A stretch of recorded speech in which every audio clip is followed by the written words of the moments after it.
This is the Doctor, President-elect of the High Council of Time Lords. I am definitely a madman with a box. Anyone for jelly, baby? I'm the Doctor. I'm 904 years old. I'm from the planet Gallifrey in the constellation of Castabras.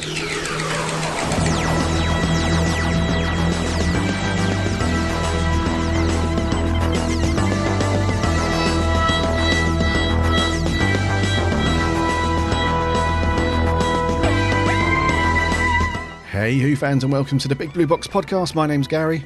And my name's Adam. And we're at episode 66.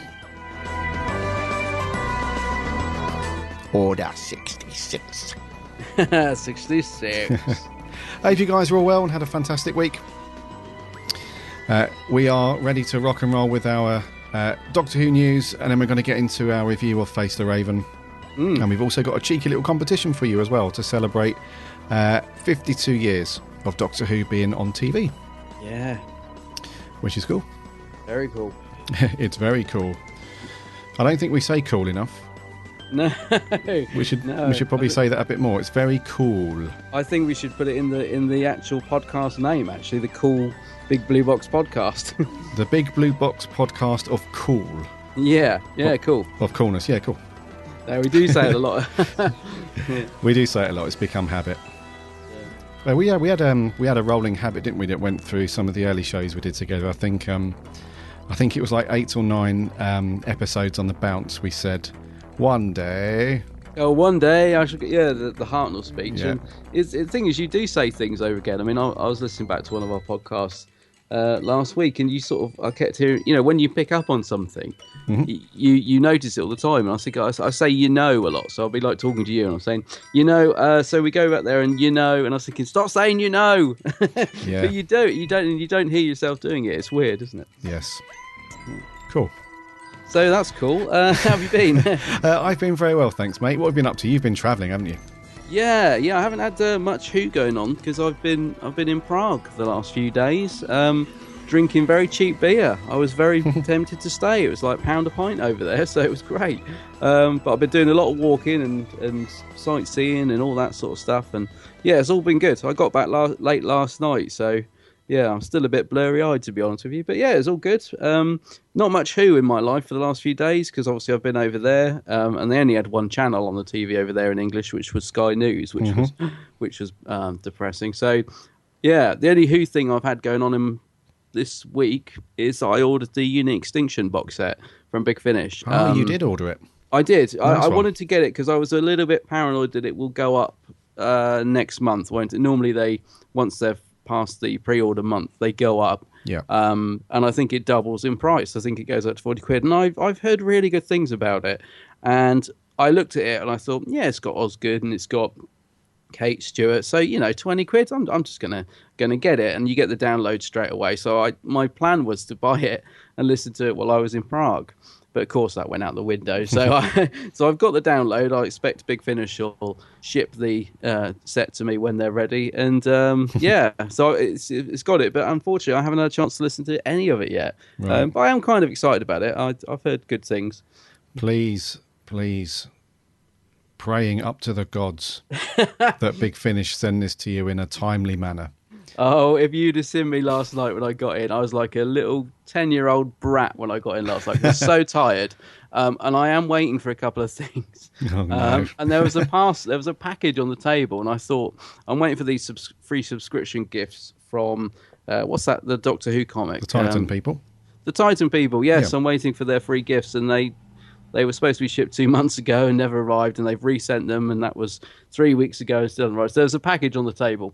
And I was like, that must be. Oh, and the package wasn't for me. And I threw a right little strop. I was like, oh, for goodness sake. I threw them across the road. It's for you.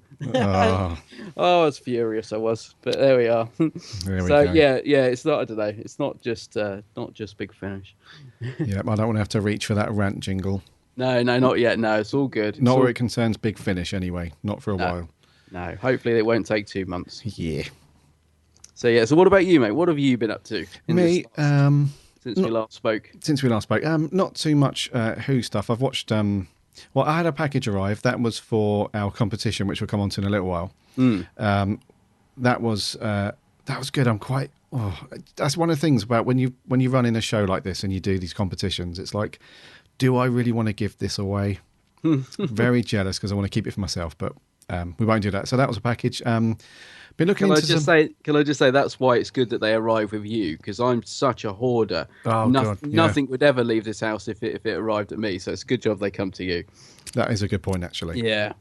They wouldn't never see the light of day. No, they came to wouldn't. yours. Providing the postman actually brings it in the first place, that is. That's a very good point. But then I could blame him, couldn't I? I could say, do you know what, Gary? I've been waiting months for that competition prize. Oh, yeah, that's a scapegoat. It is. Yes. So I've been looking at some conventions for next year as well, because I want to try and get out to as many as possible next year, because it has one of the things that has been really good since running the podcast, and not just meeting up with you, buddy. It's just meeting up with our listeners and other Who fans out of conventions. I'm not just saying this; it really is like the highlight of being a Who fan, I guess. Yeah, is being out there and chatting to you guys and geeking out big time on Who, and why I don't like Remembrance of the Daleks and why you love it and all that stuff. It's just really cool. So possibly thinking about Dimensions next year. Oh right, yeah, looks pretty good. And also I think we should try and get out to one of the big ones, not just the Who ones, but the big ones like London Film Comic Con or MCM or one of those things. Yeah, I love going to those. Yeah. And they normally do have a couple of classic Who peeps there. You normally find Colin Baker or McCoy and some companions and stuff. So I would love to see McGann, because he did a couple of the Showmasters, Collectomanias for quite a while actually. Yes. And he's kind of tailed off a bit this year. But I would love to see McGann do some next year. That'd be a major draw for me. Yeah. I told you about my McGann story, didn't I, at Collectomania at Milton Keynes a couple of years ago. Remind me. We was walking through, because I don't know if any of you guys have been to the Milton Keynes. It was when it was before they moved it into the big hall. It was when they did it just as part of the stadium. Yes. So you could walk around, there basically is a football pitch in the middle, and you can walk around the whole outside, and they've got different signing booths and stuff, around the whole thing. And I'm walking around with my two sons and the wife, and she kind of bumps into this gentleman who had a grey coat on and stuff, and she turned around. She's like, "Oh, I'm really sorry," and I didn't clock at first, but as she turned around to say sorry, she was like, "I'm sure that's Paul McGann." And I looked around and saw the back of him. I was like, "No, it's not." And she went, "I'm telling you, that's Paul McGann." So we turned around swiftly and walked the other way, walked past him so we could turn around and see him, and it was Paul McGann. Oh, cool. And as we walked past him again, he kind of did this weird double take, because he was like, the look on his face was like, "I'm sure I've just bumped into you." Yeah. It was like a Matrix moment. It's like, "I'm sure I've just seen you and bumped into you." But yeah, so I was moments and inches away from Paul McGann, and I didn't even clock. A bit shameful, really. He's a nice guy. I like Paul McGann a lot. He's really cool, isn't he? Yeah, really he is. Nice guy. Yeah, I was going to say, I've only met him. Well, I met him once at Collectomania. That was a long, long time ago. And I got him to sign a With Nail and I thing. And then I did bump into him in the street many years later, and got a picture with him. And he was so nice about it. Yeah, he's just a really nice guy, and a great doctor as well. Considering you sort of think my other half always says, "Well, has he ever done that one?" And I say, "Yeah, but there's all the Big Finish stuff. He's fantastic. You know what I mean? He is such a good doctor. His output on Big Finish is brilliant. So yeah. He's up there. He's on my list of people I know I've met him, but I'd like to get a Doctor Who thing signed, because as I say, I've got the With Nail and I, so I'd like to get something Doctor Who-y from him. Trying to think who else I'd like to see, because you're right, Collectomania, they used to get loads and loads of Doctor Who and Star Wars, and Robert England was there every single one for a while. Kenny Baker, David Kenny Prowse. Baker, the usual crowd. And the Doctor Who ones have died off slightly of late, but I'm trying to think who else I'd love to see if they did some next year. Well, the London one's already up, but they haven't put any guests yet, have they? So no, not yet. But I mean, some of the new Who people would be great. I mean, I I would love to get a picture with Matt Smith. I don't course, know. yeah. I don't know if I don't think he's done them. I might be wrong. I think David Tennant did one, and again, he would be another one because I've come so close to David Tennant, but never actually met him. So Right. Tennant and Smith, I would just love to see at these things. The only thing is, I'm guessing the autograph price would be like ridiculous because I think John Hurt was £50 at the last one for an autograph. Oh, So- yes, yeah. So that's the only thing. But yeah, we'll get out to some more next year. Like you, I've been looking as well to see what's going on. I know the Chiswick ones have sort of already put a couple of things up, but not many guests yet. So yeah, I'm already on the lookout as well. Yeah. So I think that would be cool to get out to some more next year. Oh, we will. We That'd be definitely will. good, yeah. Nothing else other than that. I watched. This is really strange. I think it was about. Yeah, the week leading up to the festival, I pulled out a load of Who to watch that week to kind of get myself in the zone, if you like, or Who'd up. Yeah. And I put on The Curse of Fenric. And I think that's when I put on Facebook that I was very slowly starting to warm to McCoy. Yeah. And there was a few overjoyed people. And for some reason, I watched it again this week. Oh. It's one of those things where I don't tend to watch the classic ones that close together again. You know, it'd probably be, once I've watched something, Genesis or whatever, it's probably like literally at least a year or something between me watching them again or something like that. But that one, I'm not sure. I was just sitting there thinking, right, I'm going to put a classic Who on because I'm in the mood for some classic stuff. Yeah. Looking at all the stuff, and I thought, I'm going to watch Curse of Fenric again. I don't know why. I just stuck it on, and I really like that story. It's good. Yeah, it's a good one. It's a good McCoy one, and he's good Yeah. in it as well. Yeah, it's got more of a darker tone to it. I think, it's in the last series as well that they made, and yeah, it's a good one. I've always liked Curse of Fenric. I think it's taking itself a bit more seriously than some of the McCoy stories. You know what I mean? It's creepy as well. Yeah, I just think it's a good story, and I like the backstory with Ace as well. When Yep. all that going on with the baby and everything. Yeah, it's a good one. I'm trying to think what comes after it because there's in that same series you've got Ghostlight. Have you seen Ghostlight? I have. Yeah, I've got that. It's really good. Yeah, it's a good one. That's one that does take a couple of watches, doesn't it? Because it's quite confusing. Yeah, it's definitely. So the one after Curse of Fenric, it's the last one, isn't it? Survival. Survival. That's right. Yeah. Which we've reviewed. But it's funny because I know you said I was very, very pleased when I saw your post actually that you were slightly warming to McCoy because I'm a big fan of his era. Good and bad. There's so much in there that I enjoy. Yeah. So I was quite pleased that you were slowly warming to him. And I do think I've said this before, but I think one day, There it is. one day I reckon you'll put on Remembrance, and I think you'll see it through different eyes. I really do, but I don't think the time's right yet. But I think sometime in the future you're just going to think, I'm going to give that another go, and I reckon you're going to see it through different eyes. Yeah, I think it'll probably. I think I'll watch all of the McCoy stuff and leave that till last and rewatch it, and then maybe we'll do a revisit review or something of it. Yeah, I mean, I could be wrong. It just might not gel with you, but I do think, I've got a feeling you might enjoy that on a rewatch at some point, but maybe the time is not right. It's a bit like Battlefield. I enjoy all of McCoy's stories, but I've never, ever been able to get into Battlefield. And every now and again, I'll put it on. I'll think, a bit like you, I was sort of looking through thinking, which classic do I feel like watching? And I'll sort of hover my finger over Battlefield and think, I think I'm going to give this another go. It's been long enough. And I'll put it on and I always feel the same. I never seem to get past it. But I don't know. It's another one that I will give it. I always get so far into it and then just find myself wanting to switch it off. And Right, and it bugs me because it's the only one. I even like Paradise Towers I enjoy. Blimey. Delta and the Bannermen we're going to be reviewing next year. I can't wait to review that one with you. But yeah, I can pretty much find stuff to really enjoy in all of the McCoy era, apart from Battlefield. And it bugs me that that's the only one. So yeah. Yeah, maybe we should watch that together at some point. Maybe we'll crash into it together because I haven't seen it yet.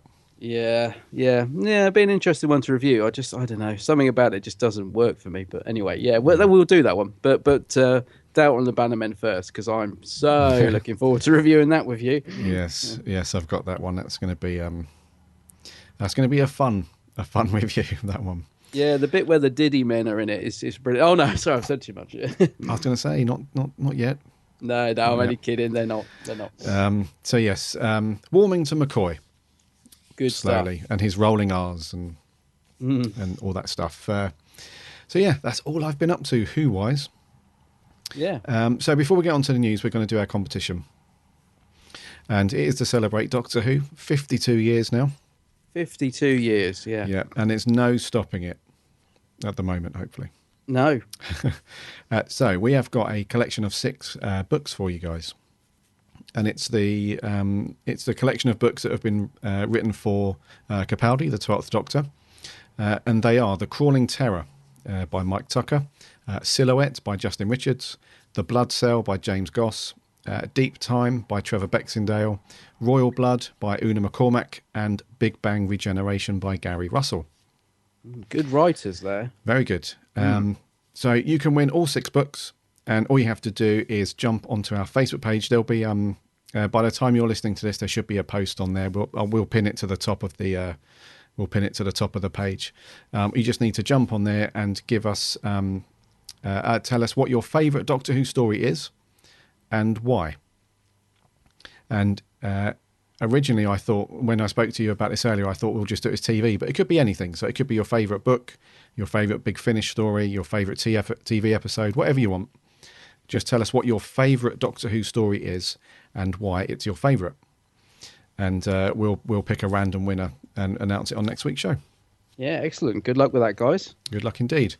Right, shall we land this and do some news? Yeah, let's do it. Let's do it indeedy.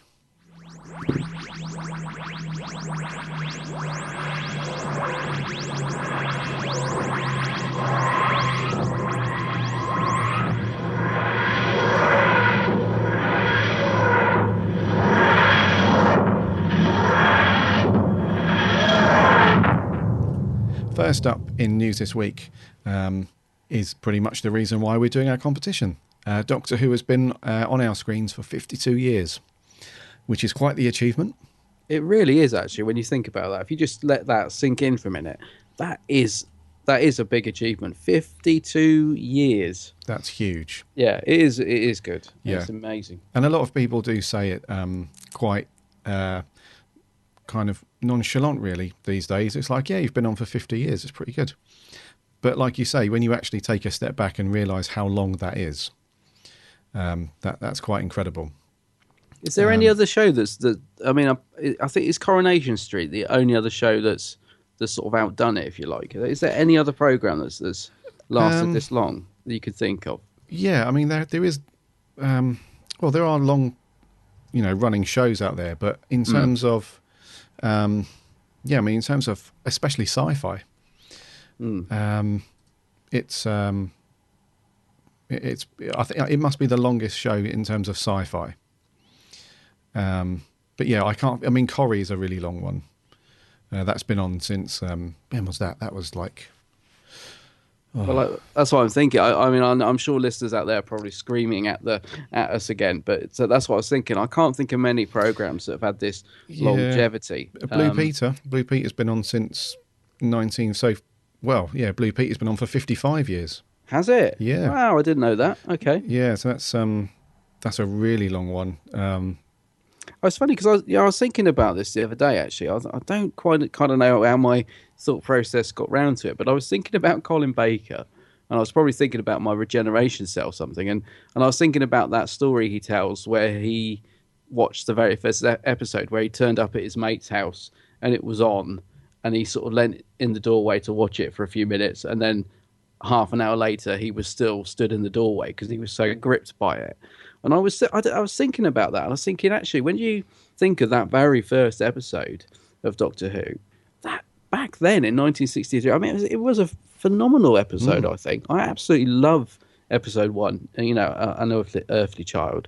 So it is an incredible, brave episode, I think. And, in every sense, like, they really sort of pushed themselves to the limit in terms of, like, I mean, you think of that TARDIS set and everything that they built, and for such a what I think was originally planned to be a very short run.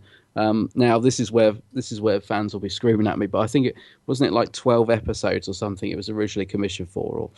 So I'm probably getting myself in deep water here. I can't remember the figures. I'm not that geeky, but I know it wasn't sort of commissioned for, a year like it is now, if you know what I mean. Mm-hmm. So it was incredible that they sort of threw themselves into it as much as they did back then, and they really went for it. They did, yeah. Yeah, and it shows. And actually, so Coronation Street has been on for longer. So Corrie's been on for 55 years. That started in 1960. Oh, right, okay. Yeah. Yeah, and then Blue Peter as well, 55 years. And then Who? UK TV, that is. Yeah. So that is quite amazing. And it's... And like I said, normally people, because it's quite a known thing now that Doctor Who's been on for over 50 years, these numbers keep ticking over. And before we know it, we're going to be at 60 years, hopefully. Mm. And it's just nuts. It's crazy. I mean, it's, I remember when I first started getting into Who, and I thought, okay, so it goes back 50 years. We're talking like, I don't know, a couple of dozen series and that'll be it.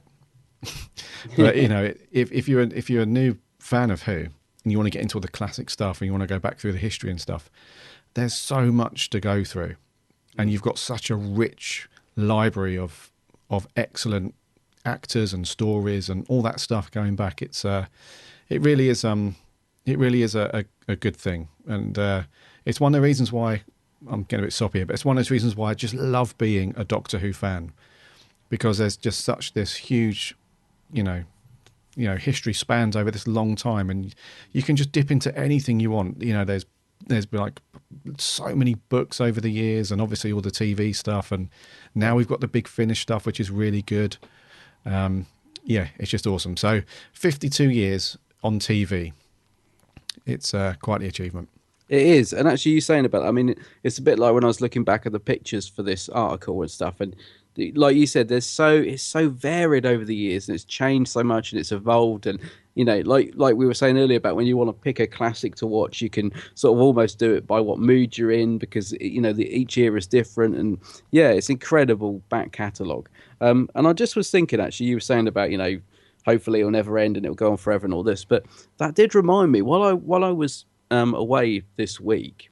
I kept sort of checking into Twitter and trying to see what was going on in the world, because as I say, there wasn't anything in my hotel room to sort of keep me up to date, and I was seeing loads of people posting about Doctor Who Day, and people were putting up all their different pictures and quotes and everything on the 23rd, which was really nice to see on Facebook.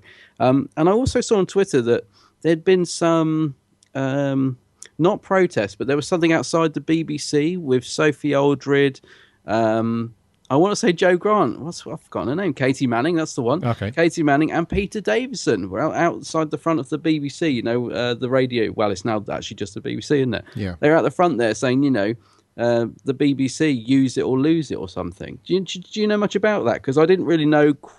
Well, I guess there's a clue in the title, but, I didn't really sort of know much about it. I didn't see anything on the news or anything about it, but... No. It's just, I was surprised to see, like, Peter Davison and that, they're sort of picketing out the front, and Sophie Aldred, trying to save the BBC. I thought it was quite incredible. Yeah. Well, there was there's always a campaign or some kind of reform to break the BBC apart and do all sorts with it, or privatise it, whatever.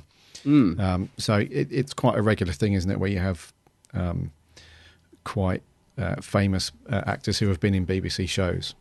Yeah. Who campaign to save it. I know David Tennant was very vocal earlier on in the year about not having the BBC broken up and privatised and spending cuts and all that stuff. So I'm not surprised that these actors are kind of making their voices known. Yeah, and it's good to. I mean, Peter Davison's quite. He's he's very much a supporter of the BBC, isn't he? Mm-hmm. Like when you watch him on that Television Centre documentary on the DVD and that, he does have a real affection for the BBC, naturally, because of all the work he did there. But yeah, I mean, it just made me think, because we do sort of always assume, not take it for granted, but you always think the BBC is there.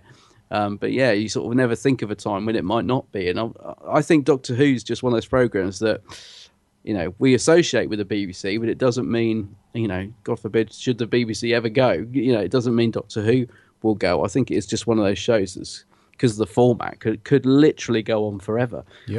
Reminds me of Toby Haydock, who always says he, in a very selfish way, hates the thought of Doctor Who carrying on after he dies. He's like, no, can't stand the thought of there being episodes out there that I won't get to see, and all this sort of thing. Yeah. I always think that as well. Yeah. Yeah, so it's cool. So I mean, when An Unearthly Child went out, that was just over 4 million people saw. That's not bad. Not bad at all for a first run. No, it's not bad, is it? No. Compared to I imagine if it had been around for longer at the time, the newspapers would have been trashing it. Figures are going down through the pan, and it's going to be cancelled and axed and all that stuff that we have nowadays. So, yeah. 52 years. Anyway, well done. Yes, well done, BBC. And great to see everyone celebrating that on Facebook, Doctor Who Day. Yeah. Love it. Right, so in other news, we've had a couple of guest cast announcements. See, I totally missed this over the last couple of days, so I was a bit surprised I read this morning. So this is for the Christmas special. We've got Matt Lucas, from Little Britain fame, and Greg Davis, who I actually really like. I don't know if you've ever watched Cuckoo and that on BBC Three. Yeah. So we sort of, these two guys mainly known for their comedy roles. And I know some people sometimes worry about that when comedy actors are cast, but I often find that they do quite a good job. And I'm thinking of Rufus Hound in that rubbish episode. He was actually really good in it. So sometimes I think people assume comedy people will ham it up and be terrible, which sometimes they are. But I think these two will be good. I mean, Lucas has done loads of film work and stuff, and I think you sort of know what you're going to get with him. So he's good. And Davis I like anyway. So it sounds like he's going to be a villain. Let's have a look. What are they called? So Lucas's character is called Nardole. I think that's how you say it. Nardole, yeah. Nardole. And Greg Davis is going to play King Hydroflax. What a dreadful name. Hydroflax. Off-lit. Come on. Yeah. Hydroflax, yeah. Now, I don't know about you, Gary. I mean, they've released a few images from this already. I like the one of River and 12. River's coming in for some stick from some quarters. But do you know what? I don't know about you, but I think River and 12 are going to work well together. I just think it's a good pairing up. And I think we've had enough break from River to see it back, because we were getting bored of it. But I don't mind. I'm actually quite looking forward to this pairing. Yes, I think so. Yeah, I haven't really thought about it too much, to be honest with you, because I've just been so wrapped up in the current episodes from this series. But I mean, the more I think about it, I think it will work, because they're quite. I think there'll be some good chemistry there, and I think River Song, she's worked quite well with the younger actors who have played Who. We've not seen her yet with an older gentleman. So I think that will have a completely different dynamic, which will change things up a bit. Yeah, I think so. And also, she won't know it's the Doctor. Yes. According to this, so I must admit they've released a synopsis for this story, and now I'll be honest with you, that my first initial reaction to it was it sounded awful, because it just sounds really. Don't know. It basically says like King Hydroflax is furious, his giant robot bodyguard is out of control and coming for them, and all this sort of thing. But do you know what? The more I thought about it, the more I think it sounds like it's going to be a fun Christmas episode, which I'm all for, because I wasn't really a fan of Last Christmas, the last special we got. I found it a bit bleak, and it was just an alien ripoff, and it didn't do anything for me. So I'm all for having a bit more fun, a bit like we used to get, because I think some of the earlier Christmas specials I definitely enjoy more than some of the latter ones that we've got. So although initially I read the synopsis for this one and thought, oh my God, I actually am warming to it and thinking, well, I'm all for a bit more fun, actually. Right. Yeah, and last year it was very, very Christmassy, obviously starring Santa, supposedly. But Moffat has said that this one, there's not a lot of Christmas in it. Right. So I don't think it's going to be festive too much, but I think it's going to concentrate. It's going to be more character stuff. I don't think it's going to be overly Christmassy themed. Yeah. So, well, I hope so, because as I say, I've not really, the last sort of few really haven't done much for me, and I used to really look forward to the Christmas specials. I have to be honest, I used to genuinely, think it was a highlight. I just used to think, oh, brilliant, Doctor Who, Christmas Day. It was a real treat. And they have waned off in the last few years for me. I've not not dreaded them, but they've not been that buzz there that I've thought, oh, great, Doctor Who's on today. Yeah. I'm just sort of quite happy to watch it on Boxing Day or whatever. But yeah, I'm looking forward to this. I think River and 12 together, good combination. This is the episode that we talked about this very briefly last week. This is the one what the Moff spoke to RTD about it, and RTD said, you know what, if it's your last episode, do what the hell you want. And judging by the synopsis, Moffat has taken the reins and gone with that. So it sounds like he's going to throw everything in here, because he did plan it to be his last one at the time. So I think we're in for a bit of a treat. I hope so anyway. I really do. Yeah. Because Christmas, they haven't been the best of stories. Not recently. Admittedly, not recently. So he's hoping it's going to be it's going to redeem itself, and we'll have a really good Christmas Day with that one. Yeah, hope so. Yeah. I think that's going to wrap for news. Yeah, that's it for the news. That's it for the news. Adam, my good fellow, what are we going to review this week? Gary, it's time to face the Raven. You listen to me. You're going to be alone now. And you're very bad at that. You're going to be furious and you're going to be sad. But listen to me. Don't let this change you. No, listen. Whatever happens next, wherever she is sending you, I know what you're capable of. You don't be a warrior. Promise me. Be a doctor. What's the point of being a doctor if I can't cure? Heal yourself. You have to. You can't let this turn you into a monster, so... I'm not asking you for a promise. I'm giving you an order. You will not insult my memory. There will be no revenge. I will die, and no one else here or anywhere will suffer. What about me? If there's something I could do about that, I would. Guess we're both just gonna have to be brave.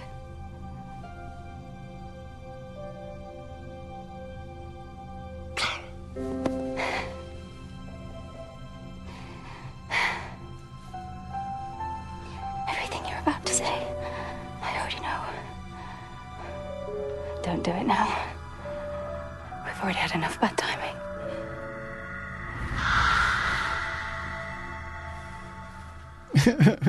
Oh, I'm welling up all over again. Oh, blimey. So, wow, Doctor Who really has a knack, doesn't it, for pulling at the old heartstrings. It certainly does, yeah. Yeah. So, obviously the main thing with this episode was Clara's departure, which we'll come on to in a little while.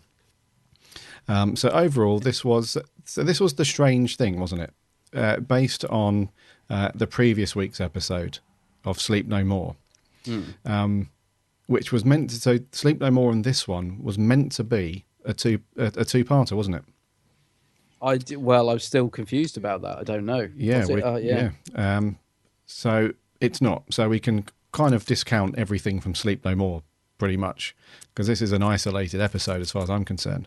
Yeah, and same. Yeah. And it's actually, in my opinion, it should be a three-parter with the next 2 weeks. It should absolutely lead on into those. I think that's the idea. Yeah. Right. Cool. Yeah. So yeah, Face the Raven, Sarah Dollard. Sarah Dollard. Yeah. Not Sue Dollard. Not Helen Dollard. But Sarah. Yeah. Who I think, I don't know if you agree, mate, but I think wrote a very, very good script for this one. I do agree. Yeah. I think this is her first script for Who. I think she did a really good job. What I love about it, before we get into it, is I love the amount of ideas in this episode. I think she's done a very good job. Yes. Yeah, I think so. Yeah. Very good job. So her story, very quickly, is it's all about the concept. She spoke about this at the festival as well, didn't she? Which was quite interesting. This concept of trap streets. Yeah. Where when map cartographers are doing their maps, they put a secret street in there which only they know about. And if they see another person or another company's map and they see that street in there, which is a false street, they know that their work's been copied and they can do whatever. Yeah, and this is a real thing, isn't it? I mean, that's what, A, I love the idea of Yeah, it, yep. and B, I love the fact it's actually a real thing. A real thing, yeah. Cartographers actually did this. And it suits, Stephen Moffat said this as well, it suits Who perfectly. Yeah. This whole thing about these secret streets which are not meant to exist, but somehow, you know, as Who, you know, wonderfully does, you know, winds it into the story beautifully. So we pick up with a character that was in Flatline from the previous series, Rigsy. Mm-hmm. He tries to get hold of Clara using the bat phone, quote unquote, as it reminds me of. It's like the emergency line for the Doctor and Clara. Something's happened to him. He's blacked out. He doesn't remember, but he's found this tattoo on the back of his neck, and which they don't think anything of at the time. But then he explains to them that it's a group of numbers that are counting down. So it's action stations. They go and find out what's going on, and then the Doctor kind of tries to get out of. He tries to. Tries to retrace his footsteps and find out what's going on. And how does the Doctor get this? How does he come up with this thing that it's a trap street in the first place? Because Clara's talking to Rigsy and he's telling her that he's blacked out and he can't remember the past however many hours, 24 hours. And the Doctor just kind of instantly knows that he's looking for a trap street on all these maps and stuff. Yeah, it's a good point, actually. Yeah. So I can't remember exactly why the Doctor knows that he was in one of these streets and that's what's happened to him. But maybe you guys can let us know on that.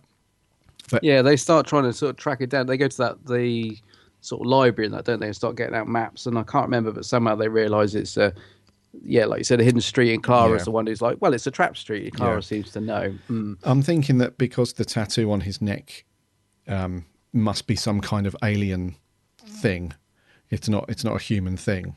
The Doctor's like, right, something's happened to him in London that's not quite human. Where would these aliens be? Yeah. So, let's look for a trap street. And then it's a really cool scene with the TARDIS flying over London and Clara is hanging out the TARDIS and she's having a whale of a time while she's, she's got the sonic shades on and all that stuff. That was really well done, actually, wasn't it? Because, it didn't look sort of dodgy. Sometimes we do get the odd dodgy CGI shot on that, but I thought that actually looked pretty decent, that scene. Like, they're hanging out, flying the TARDIS over London. I thought it was really well done. It was really well done. And we had that scene where Rigsy he's actually concerned about Clara because she seems to be loving this a little bit too much because she almost falls out.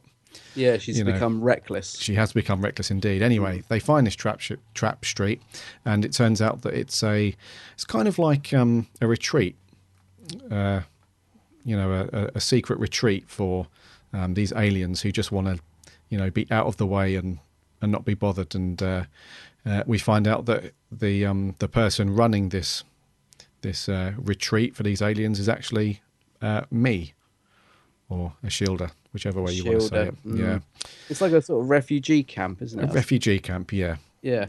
Anyway, it's all essentially a trap to bring the Doctor there. Once the Doctor and Clara find out that this is a shielder's plan, Clara goes ahead and does something quite reckless indeed, which puts her in some hot water a bit later, and we find out that that's the end of Clara. Yeah. So basically, Ashilda wants to. Does she want to take the TARDIS? I'm pretty sure that was her plan.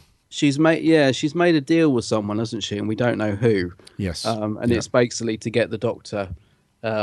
It's to get the key of the TARDIS off the Doctor and then to transport him to, well, we don't know yet, but wherever. But that's basically the whole plan. And obviously, Clara goes and throws a brick in the water and it all goes pear-shaped, Yeah, so that was it essentially. Ashilda basically wanted to send the Doctor away to make sure that the peace is kept at this refugee camp, as we say it. But it kind of goes a bit belly up. Yeah. When she realises that the chronolock has been passed to Clara, so she can no longer affect. Because she was going to cancel it, wasn't she? She was going to get Rigsy. The whole thing with Rigsy was to lure the Doctor in, and then once the Doctor had been teleported off, she was going to cancel it. But by transferring it over to Clara, the terms were broken. There was like no more contract. Yeah, exactly. Yeah. So she couldn't save Clara, and then the last bit of the episode is literally just about Clara's departure and stuff. So that's Face the Raven, I think, in a nutshell. So yeah, I mean, overall, before we get to the details, pretty damn good. Yeah. Pretty damn good. It was an episode where you could sense, even if you didn't know that this was Clara's last episode, you could sense that something was coming.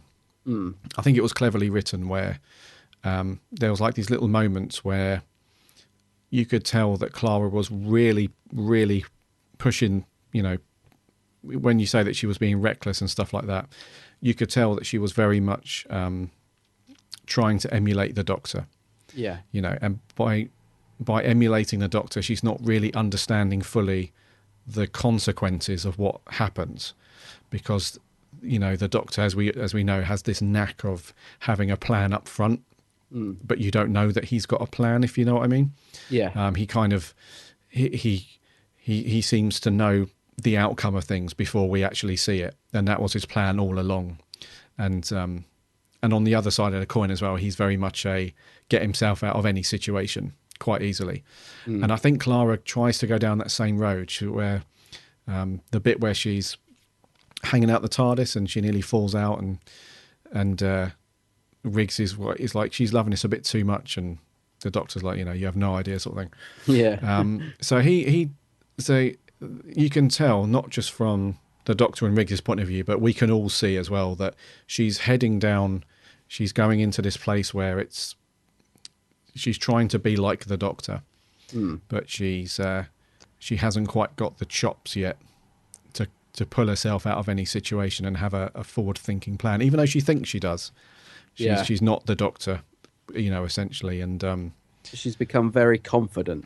Yes, very overly confident almost. Which I kind of like. We have sort of built up to this. I mean, there's been a few little scenes when you think back. Like, I think we said in the Under the Lake review about that scene that seemed a bit odd, where the Doctor sort of reined her in a bit. And I think at the time we felt it might be a bit of padding. We were like, what was that about? Do you remember the Doctor says, there's only one of me? Yes. You know, because she's ready to just go off. But that sort of makes sense now. And I actually like this because I think when you hang around with someone for so long, like Clara has hung around with the Doctor, and the same in real life, when you hang around with people, you do start to, I don't know, not imitate, but you do pick up traits from them. And I actually think it's quite a good little observation. I think Clara would start to become a bit fearless and a bit cocky because she's travelled with the Doctor. She's been in all these, you know, scenes of danger and peril and always escaped, and the Doctor's always saved the day. And so I think it kind of makes sense that she would become a bit blasé to it all after a while. And I like that they've picked up on that and used it to ultimately be her demise. I think it's a really nice idea. Well, not nice, but I think it's a really good idea. I think it makes sense. Yeah.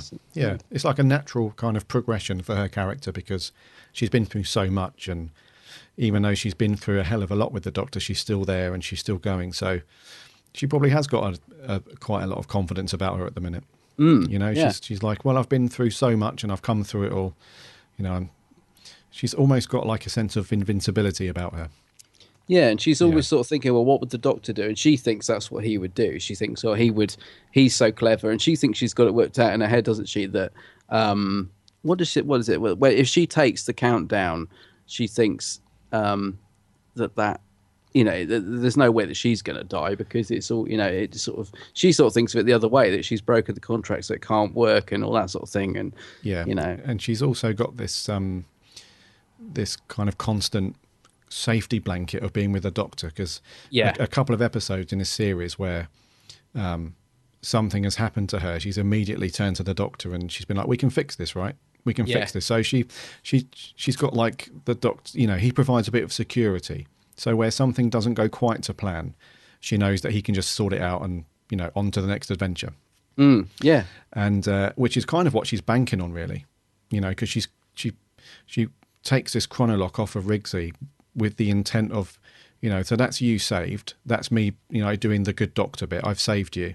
And, now we're going to sort out the rest of it. And if it goes wrong, the doctor will fix it. Yeah. And I think she would think that because of all the previous, adventures. So it does make sense. I really do think it makes sense. Yeah. And the fact she does it, because she hears Rigsy on the phone talking to his girlfriend or, with the baby and that, she sees that he's got this family and, so it did make sense to me. She would do it. She'd think, I'm not going to let him die when he's got this family. And like you said, the doctor will sort it. I'll just take it off him. It'll all be fine. Yeah. So it's good. Yeah. Yeah. And she's also heard the doctor say quite a few times now, quite confidently, I'm the doctor and I save people. Yes. So that's obviously rubbed off, on her. She wants to do the same thing. So, yeah. Right. So Trap Streets. What did you think to these and how they were implemented in this? I thought it was quite clever. I thought it was. I was expecting a bit more in terms of when they found the trap street, how they would actually, enter it. It turns out to be it was just like a trick of the eye sort of thing. It wasn't. Yeah. It wasn't to be seen by humans. But it's only because Rigsy was kind of like glitching in his memory. He was able to, to visualize it in his mind. But I thought I was expecting something a bit cleverer than that, to how they actually got into this secret street. But it was okay. Yeah, I was going to say I agree with you there, because on first watch I wasn't quite sure how they'd managed to see through it. And on the second watch, I kind of get it. I think they could have done something a bit more with that. They could have just sort of been that they found the location, and if they sort of, I don't know, push the secret panel, or I don't know, there could have been more to it, because I didn't quite get how they just suddenly could see it. Yeah. The thing is, the other thing, and you might be able to explain this, because I'm sure there is thinking behind it. I didn't quite get the counting on the street either, although I liked the idea. I wasn't quite sure what was going on. But basically they just trying to make sure that everything on the map was exact, and that's why they were counting the steps. Or I didn't quite get it. Yeah, I think the whole thing about counting the steps, I think it was because the entrance to the street, I think it kind of plays with your memory. It plays with your concentration a little bit. Right. So as you're walking along and you're trying to count, because this is interfering and blocking your, it kind of interferes with your mind, and you can never finish a countdown, from 10 to 0 or something, because it kind of interferes a little bit. So it makes you think that like something isn't quite right, but you just ignore it and move on. It's that kind of concept. Right. Well, I quite like that. Yeah. Yeah, that was quite cool. Don't get me wrong. I wasn't expecting, to pull out an umbrella and tap some bricks, like getting into Diagon Alley or anything like that. I just thought they could have done it a bit more Who. It just seemed a little bit obvious to me. Yeah, I did think the same. Yeah. However, once we got into the this refugee camp and stuff, it was very it was very claustrophobic and very. You could tell that it wasn't particularly a happy place. No, it wasn't, and we got to see some sort of old familiar faces, didn't we? Like the Jadoon and a Cyberman and an Ood, and there was loads actually. I mean, there were splits, so you had to be quick. Yeah, like you blink and you'd miss them. But there's lots of these guys, but they were all sort of in disguise, weren't they? They were all sort of, like you said, being hidden away. Mm-hmm. Yeah, but I have to say, I loved the set. I know it. So obviously a set, but I loved it. It sort of seemed like something out of Harry Potter.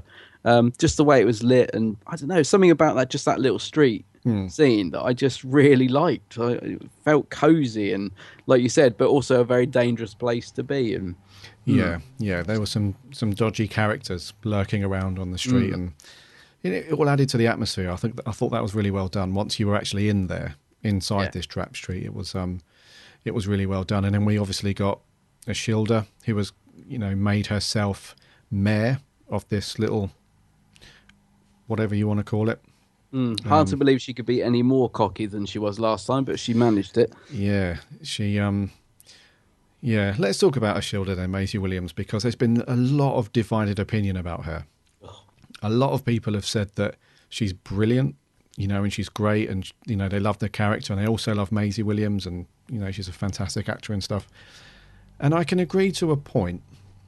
Because I don't know if anyone watches Game of Thrones, but she's very, very good in that. But I think for something like this, she's a bit one-sided to me.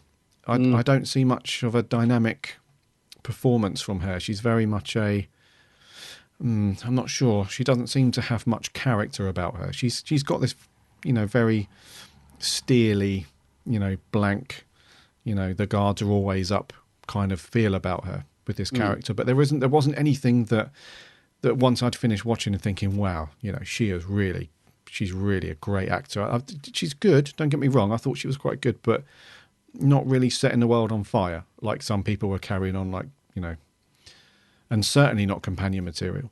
Oh, goodness me, no. Because that was a rumour, wasn't it? Yeah, I was going to say, I mean, she works perfectly fine in the episode, but there's no gravitas to her performance. No. There's nothing about her that makes me...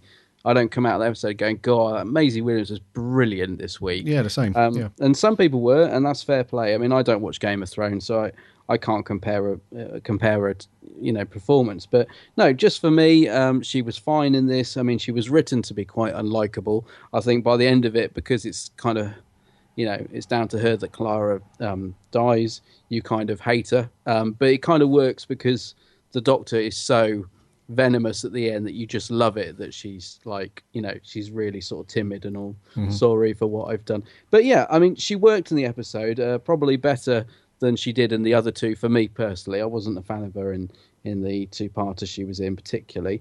But yeah, she's not... I don't get the big hype.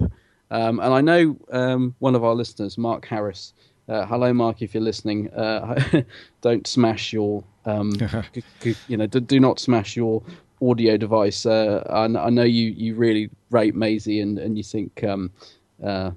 I think it was Maisie blindness that I'm suffering from. But yeah, just for me personally, she just doesn't do anything for me.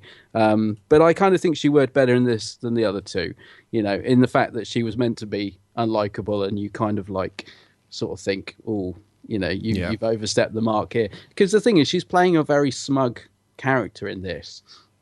Isn't she? She's very cocky and she's sort of ruling the roost. Yeah. And dishing out the punishments. So yeah, she worked okay. She wasn't bad. But yeah, she didn't, like you said, didn't set the world on fire in terms of performance for me. But yeah, she wasn't bad. She was okay. Yeah. And Joyvan Wade, Rigsy. Good to see him back. I like Rigsy. Yeah. I really do. I was quite surprised when it was announced to be coming back, I have to be honest, because it's perfectly fine in Flatline, but it wasn't a character where I thought, we're going to be seeing more of him. So I was a bit surprised, but actually I was pleased to see him. I'm not sure why he's up sticks from Bristol and moved to London and had a kid. It's the girlfriend, mate. It's the girlfriend, wife. isn't it? Yeah. Yeah, but for me, I quite like Rigsy. I think he's likable enough. He's one of those characters that like to sort of pop up now and again, because part of me, don't think I've lost the plot here, but part of me wondered if he may even become the new companion. And the reason I say that is because I think we may be getting a male companion in the new series, and I just wouldn't be surprised if the Doctor went back and took him. Oh, although he's got the family, hasn't he? No, all right, maybe I'm completely off track there, but just for a minute, I had visions of him joining the TARDIS for a bit. Well, we know it's not going to be him, because at the festival, Moffat did answer a question and did say that the new companion will be a character we've never seen before. Now, you don't believe that, man, do you? I think I do on that occasion. All right, I think you could be right. Yeah. I think on that particular subject, I do. Okay. But I don't think it'd be a bad companion. I think it'd be quite cool. It'd just be a bit like, would he work with Capaldi week in, week out? That's the only thing. Yeah. I would like to see the Doctor with somebody a bit older. I have to be honest. I was thinking a lot about this. I have actually been thinking a lot about Doctor Who actually since watching this. I've just realised that I've been thinking a lot of theories through, and I would like to see the Doctor travelling with someone a bit older, because the dynamic between him and Clara was really good actually, and surprised me. It was a lot better than I thought it was going to be. But there was always that sort of father-daughter sort of him looking out for it kind of thing, which works. But I don't know. I think that's why I'm looking forward to River and the Doctor together. Yeah. Because they'll be a bit more on each other's level. So yeah, I don't know. I think perhaps a slightly older companion would be good. I don't mean like, same age as Capaldi, but somebody a bit more mature would be good, I think. Rigsy was quite... I do like Rigsy, though. He is good. And I think he played the whole amnesia thing quite well. When he was... Because he gets injected with retcon, doesn't he? Which we've seen in Torchwood. Yeah. Which is quite clever. And I think he played that whole thing quite well, like when he was trying to remember stuff, when it was coming back to him in little pieces. And then his performance as well towards the end as Clara's near her departure and stuff. I think he's very good. I do think he's good. But as a full-time companion, I'm not so sure. I was going to say, it was actually the dynamic between him and Clara was actually really nice, wasn't it? Yeah, I liked that. Although, they didn't get that much screen time together.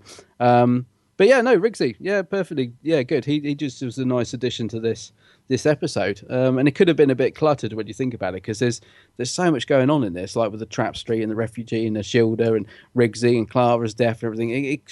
It could have been a really cluttered, messy episode, but yeah, it worked pretty well. I thought he was a good addition to it. I like him. Yeah. Okie dokie. And what did you think to this whole concept of the chronolock? And this, because we first see it, it's kind of attached to a Shilder, isn't it?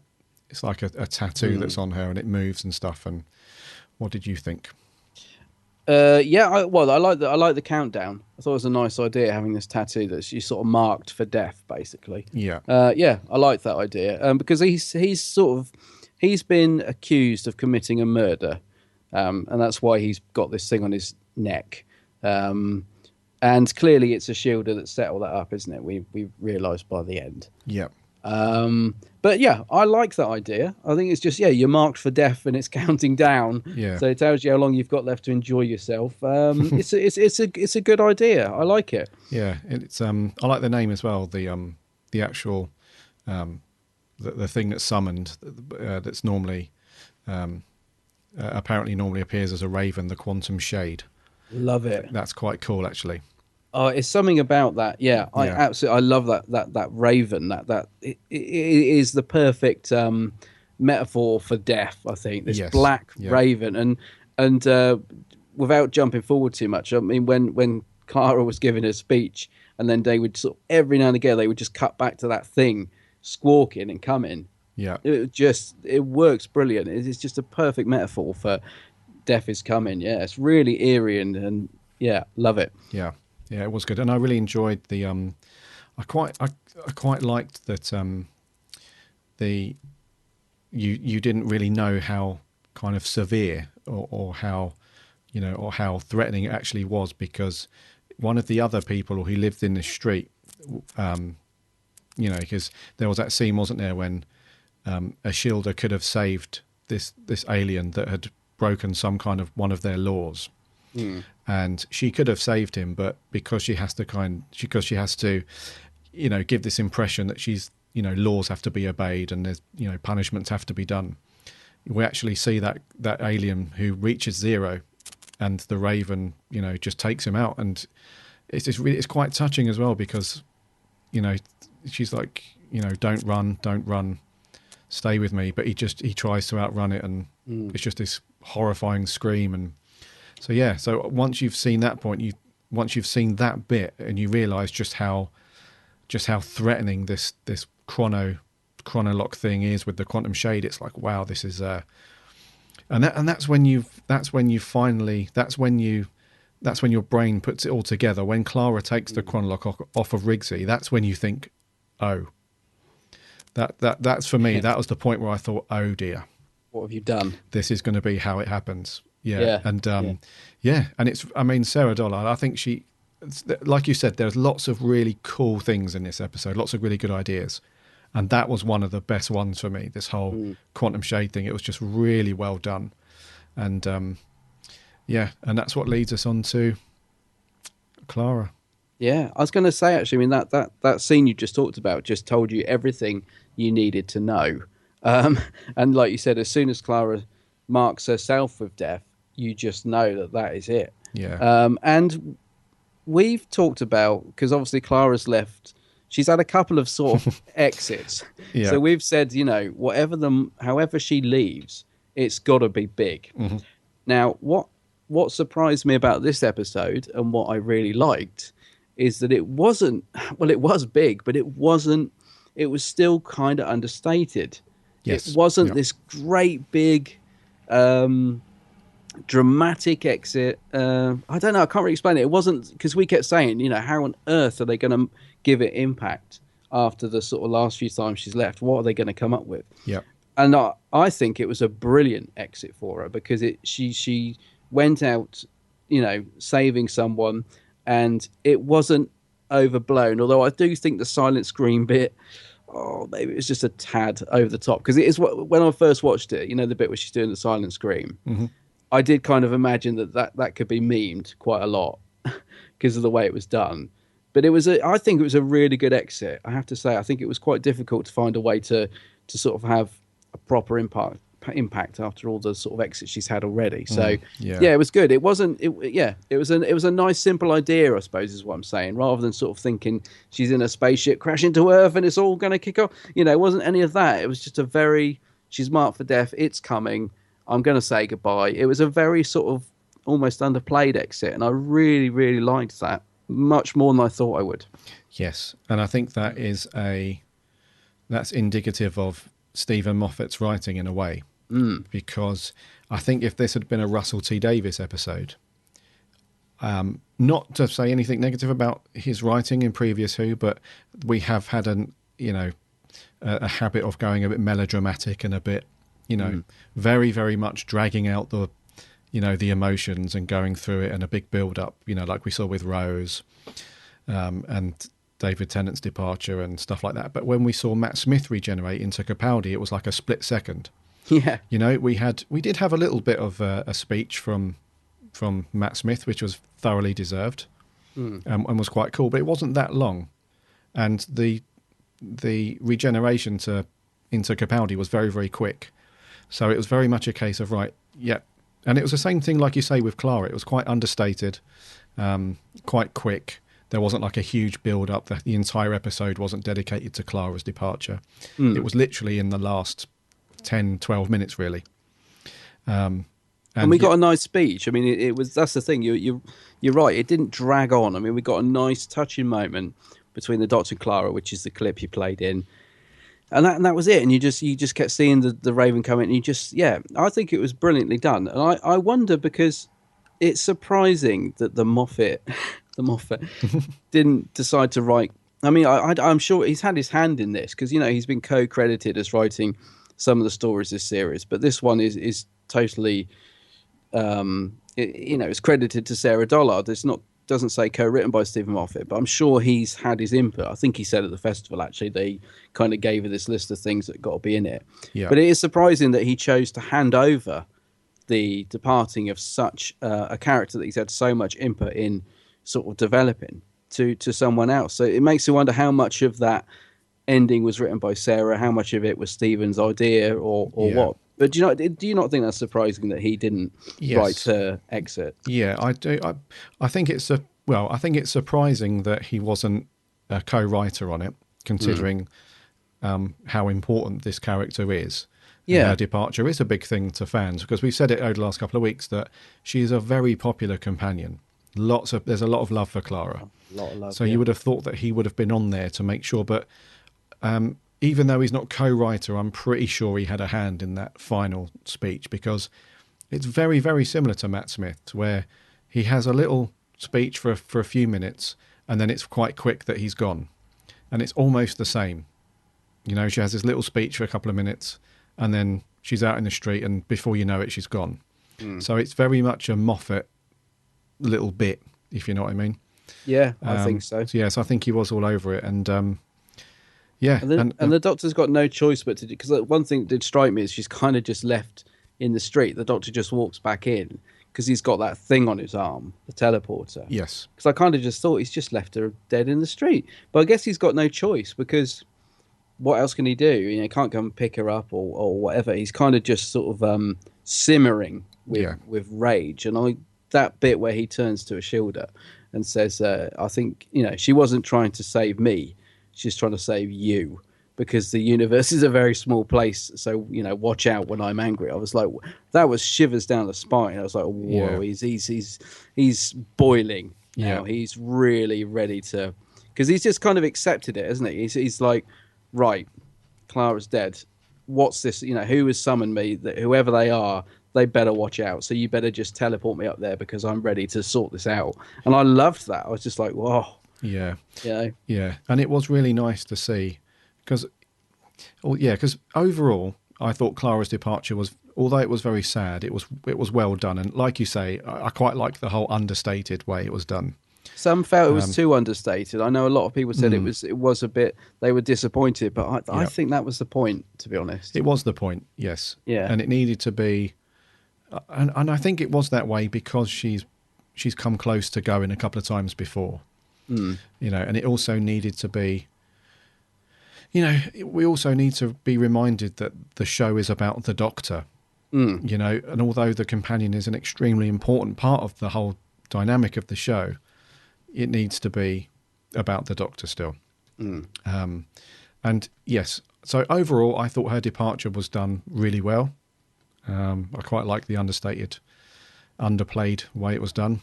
And I think I will miss Jenna Coleman, because even though she's had her ups and downs, and we've dissed her a few times and for various episodes, I think that for this series, I think it's been potentially her best, other than the first few episodes that she was in with Matt Smith. I think this series has been one of her best, consistently good run for her.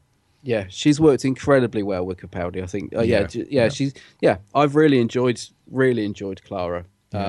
In this series and in the last series pretty much, and I think a lot of the time it's been down to the writing rather than Clara, because it can be very inconsistent. But I'm sad to see her go, but definitely the right time though, because it had the perfect impact on me. You know, when she had that smoke come out of her mouth, and it was like, wow, she's finally gone. Oh, that's the thing though, Gary, that's the thing, because of blimmin' set photos and things that we've seen. Hello, Doctor Who magazine front cover, because I'm not going to say too much, but we already sort of know in a way that we haven't seen the last of her, and that's not a spoiler because it's everywhere. Yes, you know, this picture of her in the canteen. Now we don't know what that's about. It could be something totally different, and I suppose in a way, as I say, she was just left in the streets, so we haven't really seen a goodbye. I just get a feeling, I mean, we just know we haven't seen the last of her, so that does slightly and only slightly take it away a bit of the edge off for me, because I keep thinking that was a good exit, but I know that it's not quite the end. Yes, and that isn't a spoiler, because you know, the official Doctor Who magazine, you know, it's been in circulation for a couple of weeks now, and that picture has been everywhere. Yes. So it's definitely not a spoiler. We know that it's not the end. Well, we know it's not the last that we've seen of Clara.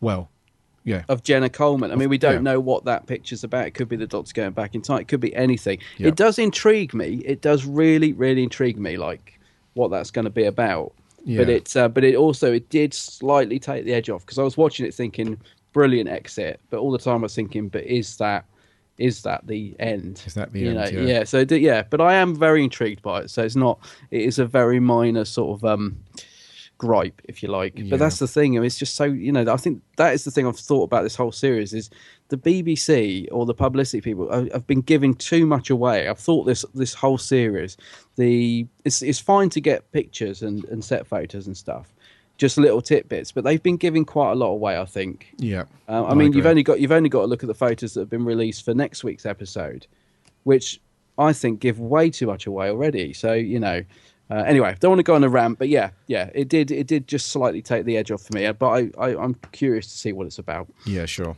And finally, let's talk about Capaldi. Yeah. So, really, really strong throughout the whole episode.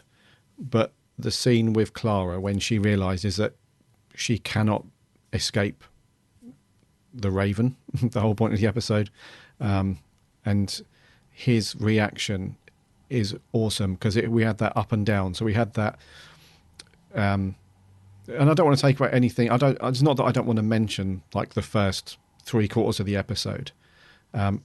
He was really good in those points. He was just being the Doctor as normal. But the standout moment for me would be the bit where Clara knows, and he's in immediate denial. Clara knows that she can't escape death. Inside, he really knows that, but he has this explosive moment where he's like to Ashilda, you can fix this, so do it now. Before I tear this whole place down. Yeah, he's like, before I end you. Yeah. And all that stuff. He's really threatening and stuff.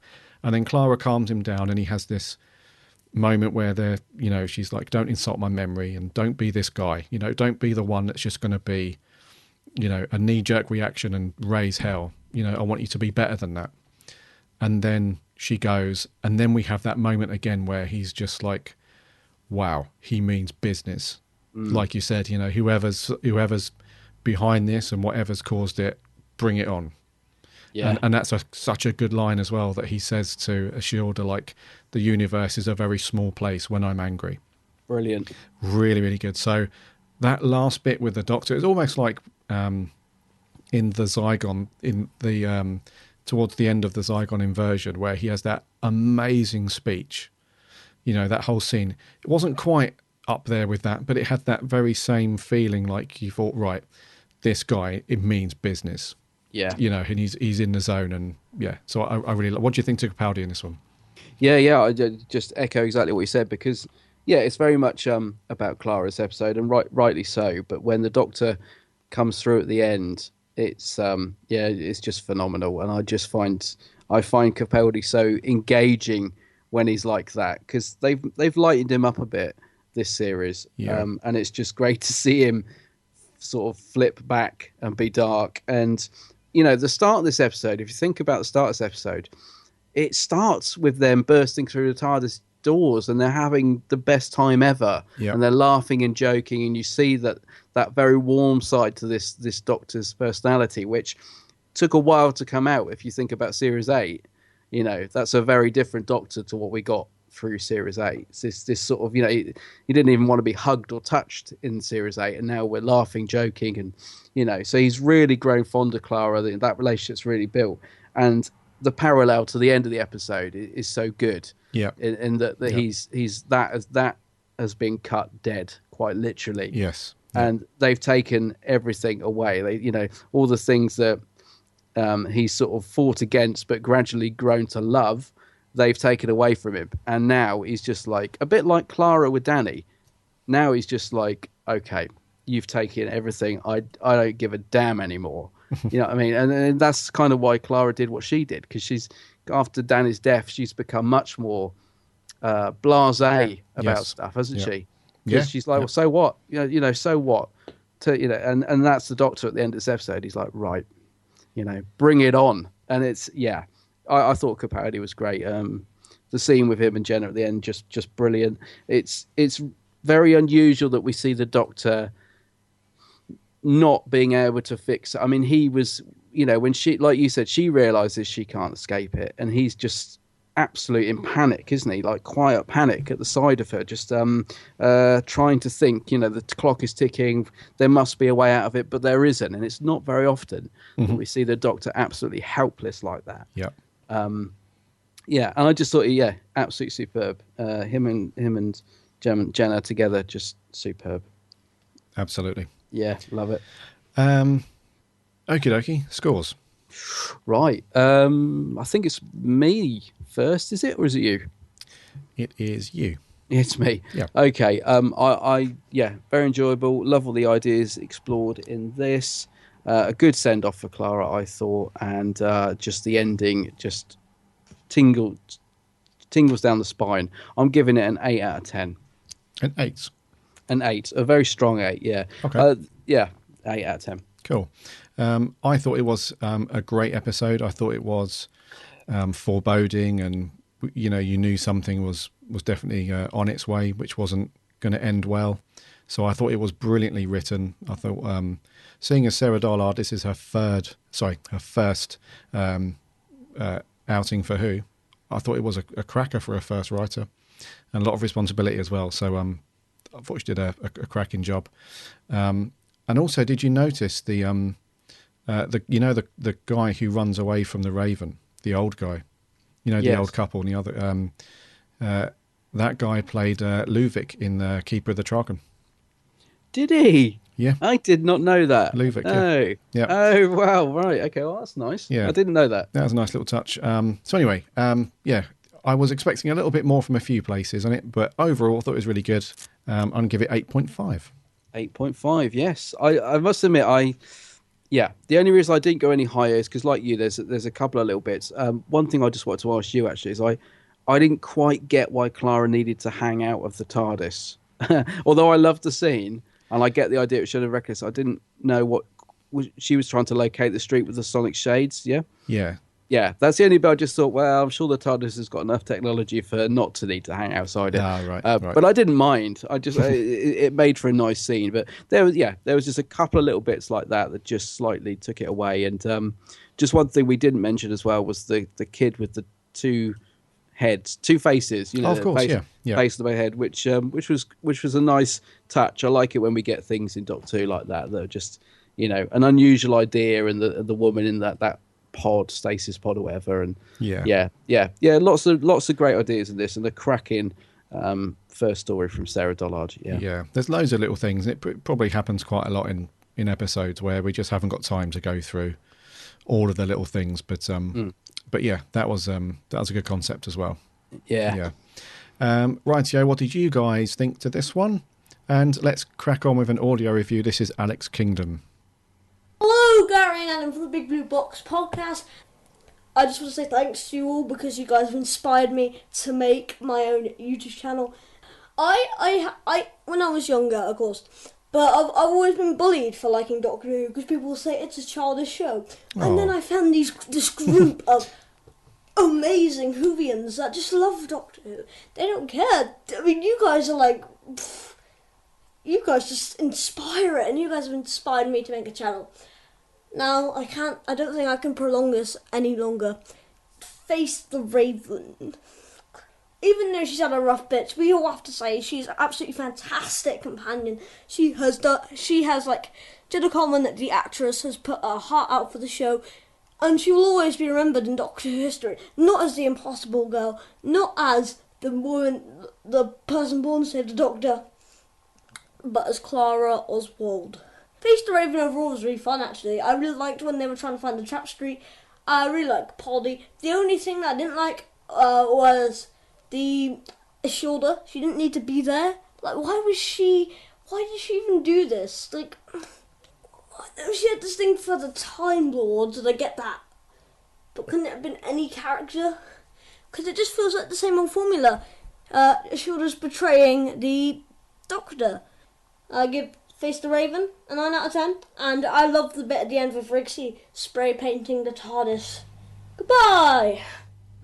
Cool. Thanks, Axel. I'm glad he reminded me about the TARDIS. At the end. Yeah, I loved that. Absolutely loved it. Do you know the first thing I thought though? Go on. I hope they do a toy of it. I want that. I want a toy of that. I thought it was beautiful. Yeah. I just want to say to Alex as well. Alex, I was bullied at school big time. Back in the in the McCoy era, I used to get bullied for liking Doctor Who. People thought it was terrible. But I'm glad that you've got the Who universe behind you, and it's a great fandom out there. So don't worry about the bullies. They know nothing. They know nothing, mate. Very true. So cheers for that, Alex. Really, really cool stuff there. And thanks for reminding us, that bit at the end where Riggs is Painting a TARDIS, and I hope I reckon it'll be out. That'll be out. I hope so. Yeah. I'm thinking a little Titan of that would be superb. Of course, yeah. Yeah. Right, Lewis Palmer from Facebook. She's gone. The character I've hated, despised, and been absolutely livid over for 2 years is finally out of the show. I'm overjoyed. Oh. Whoa. Okay, and Jenna gave a fantastic performance in that scene as well. I will miss Jenna, but not Clara. Anyway, the actual episode was really good. Brilliant dark stuff. Still hate Ashilda, or whatever the hell she called. Whatever the hell she's called this week. But apart from that, she was great. Sarah Dollard can definitely come back. Yes, she can. Oh, and what was up with the titles? The visuals started like 5 seconds in. How could they mess that up? Yeah, a lot of people pointed that out, that they just keep cocking up the sound, the music with the graphics. Yeah. Yeah. Can't be that hard, can it? Can't be. Right, Scott Stearns. A good farewell episode that was a good fit for Clara's character arc. Felt a bit rushed given they had to wrap everything up in one episode, but so much better than last week's disaster. I like seeing local knowledge again. The trip to the map room seemed a bit of filler. Cool location, but since they flew over London in the TARDIS, why did they need to visit it? And the death scene skirted the edge of being over the top. Maisie Williams was just okay as Naya, as she didn't quite have all the right gravitas for the character, like you said, Adam. Capaldi was great as usual. I agree with the comments about hoping there are more Sarah Dollard scripts in the future. Yes, agree with you, mate. Right, another audio clip. Callum MacArthur. Hello, Gary and Adam. This is my review of Face the Raven. Wow, what an episode. This episode was just amazing. The best episode out of Series 9. And the concept of it was really clever. Trap Street, something going in Trap Street, and it turns out it was a refugee camp for aliens, which, yeah, could be a bit off, but, you know, worked for me. Ashilda was a bit lost in this episode. I don't really know why she was needed in it, but, you know. Brixie was amazing. Taking this role from last year's Flatline, just slipped right back into the character. Now, Clara's demise. Clara's death. I don't think we've ever had a death in a companion apart from Adric. It was just amazing how the Doctor inside of her kind of came out and she acted like she had 13 regenerations, but she only had one life and she sadly died. Now, I think this is one of the really good episodes out of Series 9, and I give this episode 8 out of 10. No, I don't. I changed my mind. I give it 11 out of 10. Hope you guys have a good rest of the podcast. See you guys later. Cheers, Callum. Thanks for that, buddy. Nice one. Ryan Anthony. Just when I thought Series 9 couldn't get any better, Face the Raven happens. I want to start by saying, wow. Make Sarah Dollard head writer now, because that episode proved that she is one of the best writers we've ever had for Doctor Who. The script was absolutely sensational, so was the acting. Since this was Clara's final episode, she had a lot to live up to and would have been pressured to give a perfect performance, and boy, did she succeed. I was actually extremely sad to see Clara leave. In fact, I was more gutted to see Clara go than 9, 10 and 11 in their final scenes. Well done, Jenna, for the perfect performance, and also to Peter, who acted out a really powerful reaction. 100 million out of 10. Brilliant. Cool. Wow. Joe Sweeney. Very good, quite enjoyed it. Outstanding performance from Peter and Jenna. This episode, Peter's Doctor was quite dark towards the end, since after the witch is familiar, and it's the way 12th Doctor should be. Clara's exit was quite emotional, but I don't think it's Clara's last episode, because apparently she will be in the final. We'll wait and see. So we shall see. Nice to see Rigsy, but I found him a bit underwhelmed in this episode. Same with Ashilda and the co-cast. The Raven was quite scary. Overall a good episode, 8 out of 10. Sammy Satine. The Doctor went to Diagon Alley. Where's Hagrid? Ding dong, Clara's dead. Rub your eyes, get out of bed. Ding dong, Clara Oswald's dead. Sorry, she says sorry, couldn't help it. I'm not that overjoyed about it. It was actually a bit sad. I won't miss Clara, but Jenna seems so lovely, and I think her acting career will go on to new heights from here. Peter's performance was excellent, as per usual. I loved the coat, and I want to cuddle it. Ashilda was okay. I don't hate her, but I don't like her either. 8 out of 10. Yes, very good. I just noticed actually, Capaldi's back to being smart all of a sudden in this one, isn't he? Yeah, he is. More audio stuff. This is Ian Stevens. Hi kids, this is Ian from France, despite the Black Country accent. So, feedback. Firstly, it looked beautiful. At times, Doctor Who approaches cinematic levels of quality. The main plot, well, not the main plot element, but the MacGuffin, which kick-started the whole thing, was borrowed straight from In Time, the Andrew Nichols sci-fi movie. Here, it's a tattoo. In the film, it's a digital readout counting down a life. No problem with that though. Sci-fi always pilfers from other quality sci-fi fare. Maisie Williams, eh? Oh dear. Perhaps she's great in one specific role. Put her in anything else, and her failings as an actor become exposed, especially when placed in stark contrast with the acting prowess of someone like Capaldi, who, again here, stole the show with some of those final lines. You'll find the universe is a small place when I'm angry with you. Something like that, he said, and it made my blood run cold. Bloody brilliant. And then there's Clara. Well, we all knew it was coming, and I'm kind of glad it's over and done with. Got a bit melodramatic for my liking, but it didn't drag on too long, and crucially, this may well be the catalyst for Capaldi to go all psycho on our asses, and that's surely no bad thing.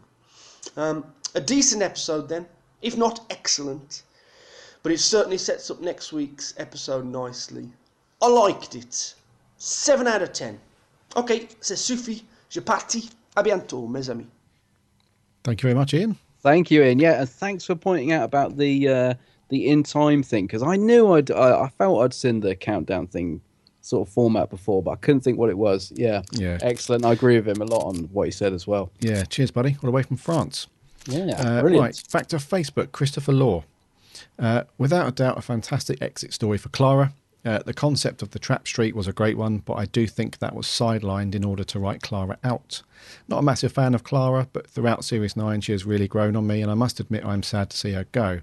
But with her recent recklessness, there was really no other way for her to go other than making a reckless mistake. 9 out of 10. George Coppen. I really enjoyed this episode. I think it's one of the best of the series so far. I don't think Clara is dead because of 2 reasons. Number 1, this episode is written by a new Who writer, and I don't think Moffat would let a new writer kill off a main character, which is kind of what you said earlier, mate. And number 2, should I read this? It does say spoiler alert. Oh, spoiler alert. Spoiler alert. So if you don't want to listen to this bit, cover your ears or whatever. Actually, it's not a spoiler because it involves the Doctor Who magazine, which we've already said anyway. In the latest Doctor Who magazine, it says she is in either next week's or the final episode. So, but as far as this episode is concerned, really enjoyed it. 8 out of 10. Alex Edwards. I was too distracted by the glorious velvet coat to notice anything else. All I can say is I want. Yes, lovely that coat. Yeah. More audio, Jay Kent. This episode was so sad that I'm going to put sad piano music in the background of this review. I was so doubtful about this episode, but it turned out to be one of the most beautiful companion send-offs since, well, Amy and Rory. Angry 12 was phenomenal, Dying Clara was beautiful, the TARDIS at the end was magnificent, and Maisie Williams was, well, still as bland as a glass of weak old lemonade, but what an absolute female dog. I wasn't too keen on the Diagon Alley for monsters and all the brutal war species to have just like suddenly become BFFs, but what does that even matter? Clara's death made this, her sacrifice made this, the acting of everyone apart from Maisie Williams made this. I wouldn't go as far to say it's absolutely perfect, but it's certainly one of the best this series, and I'm sure people will be raving about this episode for years to come. Hey, see what I did? Oh no, but a strong 9 out of 10. R.I.P. Clara Oswald, you utter babe. That was beautiful, Jay. Thanks. Thank you. Entertaining as always. Thank you, Jay. Yeah. Rightio. Back to Facebook. Martin Bad Wilf Martin. Absolutely awful. Maisie Williams stank up the place with her GCSE drama course acting. That's perfect. That's what we've been trying to think of. Yes. Yeah. And yet another fake exit for Clara. What's this, her fourth? I may have enjoyed it more if they hadn't signposted she's going to die in every single episode. Jeff Waddle. Oh. Maisie Williams is nowhere near enough a good actress to make this me character remotely believable or interesting. Clara's death would be more powerful if she hadn't died umpteen times before, and there aren't unlimited versions of her anyway. The doctor doing nothing to stop her demise was so out of character. It was jarring, unless it's part of his plan, in which case she's not dead. And I hope Murray Gold goes too. Time for a change. This overpowering music. Do they think we don't know when to be happy or sad? Yeah. Ah, Jeff. Oh, Jeff. I always look forward to Jeff's comment. It's a roller coaster for you, buddy. It is. It's a constant up and down. Right. Lastly on Facebook, Ben Smith. Finally, Clara's gone, but the episode itself was underwhelming. The plot was very weak and thin. Capaldi and Coleman were on top form, but Riggsy, Ashilda, and the supporting cast were bland. The murder mystery never got solved. I hate Clara, so I found the last 10 minutes extremely boring. The death itself was poor, with reusing the same shot. I'm glad they had the guts to kill off the companion and gave such an important episode to a first-time writer. I wasn't blown away, but I want to see Sarah come back. He gives it 6 out of 10. Oh, okay. And let's finish up with an audio review. This is Who Addicts Matt Rowney. Okay, don't get upset in front of Gary. Do not get upset in front of Gary. Okay, Face the Raven was an incredibly gripping and compelling episode from start to finish. The story, the plot, the mystery was so gripping. I thoroughly enjoyed it from the first minute to the last. The characters in this were great. Riggsy was a fantastic addition, as was Ashilda. I love the fact that she was partly to blame for Clara's death, because it kind of makes the Doctor's actions in the girl who died really relevant, because if it wasn't for the Doctor making her immortal, Clara may not have died. So technically the Doctor's partly to blame for this, and it harkens back to what Davros said: compassion is his greatest weakness. So it doesn't just make what Davros said relevant, it makes the girl who died relevant. It's so blimmin' clever. Wow, Clara's death was just shocking. She was killed on the spot in the most physical and impactful way. She was struck in the stomach, and we saw the life leave her. It was heart-wrenching to see a companion just lifeless and drop to the floor, dead. Unbelievably emotional. Well done, Sarah Dollard, for that. And Clara's goodbye to the Doctor made me shed a tear or two. And the Doctor in this, the rebel is back. Honest to God, him threatening Ashilda, him in denial, the emotion that Peter Capaldi shown in this episode was incredible. It was just an all-round fantastic episode. The only small nitpick I have, the fact that the Doctor's villains are living in this street amongst each other in peace, I didn't quite find that believable, but the setting itself, the Trap Street, was brilliant. It's so claustrophobic and isolated, and the Raven was great too. So this episode was incredible. I'm going to give it a 9.5 out of 10, and next week's, that looks graphic, and I can't wait. Cheers, buddy. Appreciate Thank you, Matthew Rowney. Matt Rowney. Appreciate your thoughts as always. Anything over on the Geeks Handbag page? Yep, we had a couple. Stephen Hardy said it was a good episode, but a weak ending for Clara. Helen Jones, she came away with a sense of unfulfillment. She did enjoy the episode pretty much, but she just found it a bit underwhelming, and a bit of a gruesome ending. She's given it a 7 out of 10. Okay. So she still enjoyed it, but just a bit underwhelmed. Yeah. Anthony Stone Street said it was enjoyable fluff. A bit of a cop-out ending, though. Ooh. Andy Spencer said it was very good. Nice bit of drama. Sad, but that was to be expected. Spence Horton, he's had a bit of a roller coaster as well, I think. Sometimes he likes it, sometimes he doesn't. This week he says, it was amazing. Why couldn't the rest of the last 2 seasons have been on this level? But maybe not so emotional, though, he says, with a winky face. Emma Riley, she says, very good episode and a bit sad. But apparently she's in the final, so She says. We just don't know, though. We just don't know what that's about. It could be anything. Yeah. Kieran Knight, lots of great ideas, and to have 4 great actors in Capaldi, Coleman, Wade, and Williams in one scene was enough to keep me entertained. I hope this episode's events can have an impact on future episodes, as it is something Doctor Who should do to keep it fresh. Next week's looks great, he says. The Dalek Empire says one of the best ever in great big capital letters.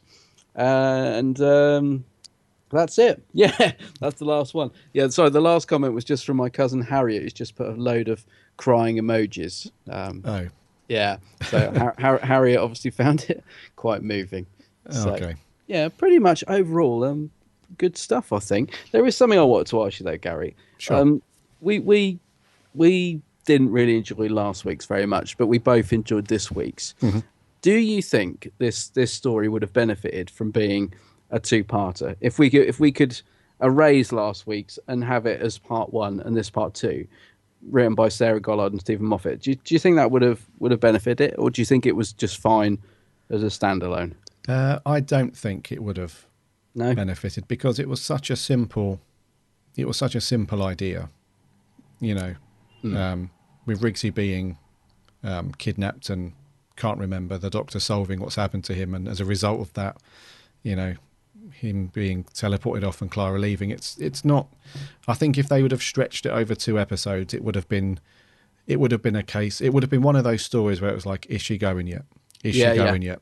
You know, fair enough. So I think I don't think. I mean, no, I don't think it would have benefited, mate.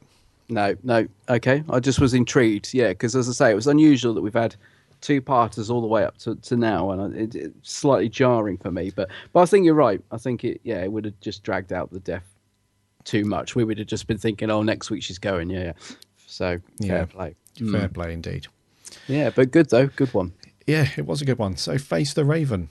Thank you very much, guys, for sending in all your stuff, audios and Facebook and all that stuff. Really, really cool. 8.5 from me, 8 for you, buddy. And I think we'll wrap there. Yeah.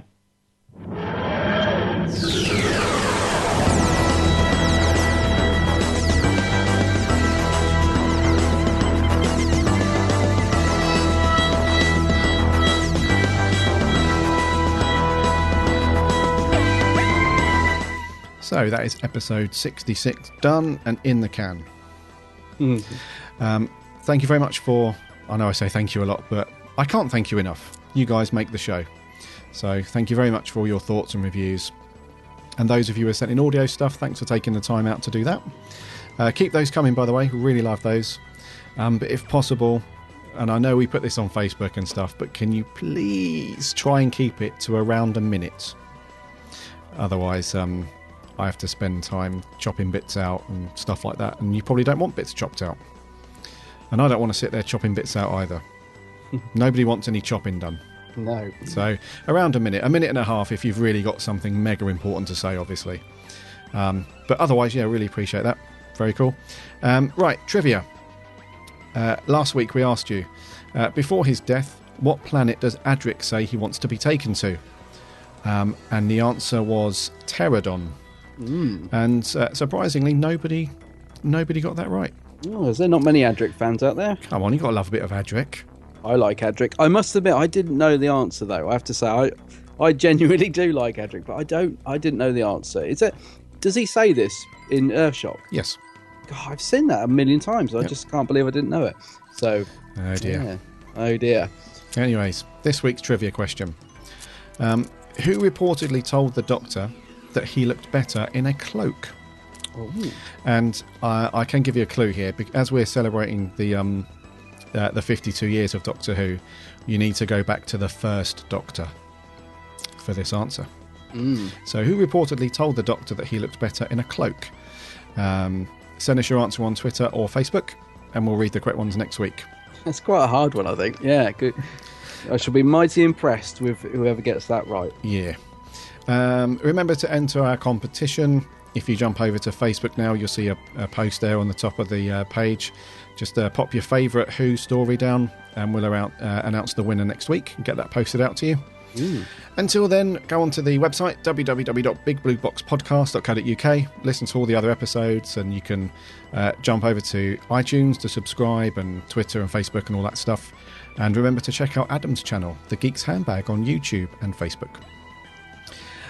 So enjoy Heaven Sent tomorrow night. Yes. I'm very, very excited about this. A one-hander, pretty much, I think. Yeah. With Capaldi. Look forward to reviewing that next week. Until next week, though, my name's Gary. And my name's Adam. And until then, Alonzi!